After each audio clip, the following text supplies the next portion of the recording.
உங்ககிட்ட ரிவ்யூ எடுக்கிறேன், உங்ககிட்ட ஏதாவது சொல்லி ஊத்தி எடுத்தனா அது நீங்களே சொல்லிடுங்க. எல்லாம் வாய்ப்பே கிடையாது. எவனாவது ட்ரேடு கத்துக்குன்னு நினைச்சீங்கன்னா நேரா பஸ் ஏறி இங்க வந்துருங்க. உங்களை எல்லாரையும் சொல்லணும்னா மாமா மச்சா மாதிரி தான் எல்லாருமே இருந்தீங்க. எல்லாருமே ஒரு ஃப்ரெண்ட்லியா, அதுதான் மெயின் இதுவே. இப்போ ஒரு டீச்சர் ஸ்டூடெண்டா இல்லாம சொல்லுமாமா என்ன டவுட்டு இதுக்கு சாட்டிஸ்ஃபேக்ஷன் ஆச்சு, அது ஒரு கட்டம். இன்னொன்னு உனக்கு சாட்டிஸ்ஃபேக்ஷன் ஆகல, நீ எப்போ வேணாலும் வரலாம் நீங்க பாரு, அது அது அது அல்டிமேட்.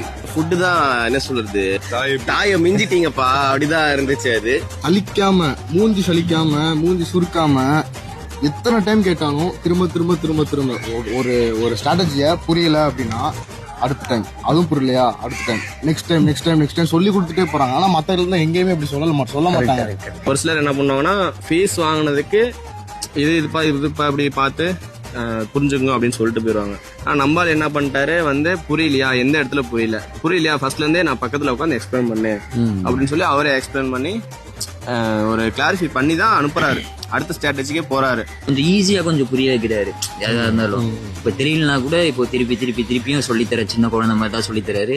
உங்களோட லைஃபுக்கு முதல் ஸ்டெப் இது 3.8 சும்மா ஒன்னும் ஸ்ட்ராட்டஜி சொல்லி தரல, ஏதோ பேக் டெஸ்ட் பண்ணி இத்தனை வருஷம் அதை நீங்க இம்ப்ளிமெண்ட் பண்ணி எல்லாம் பண்ணி அதை ப்ரூஃபோட எங்களுக்கு காட்டுறீங்க.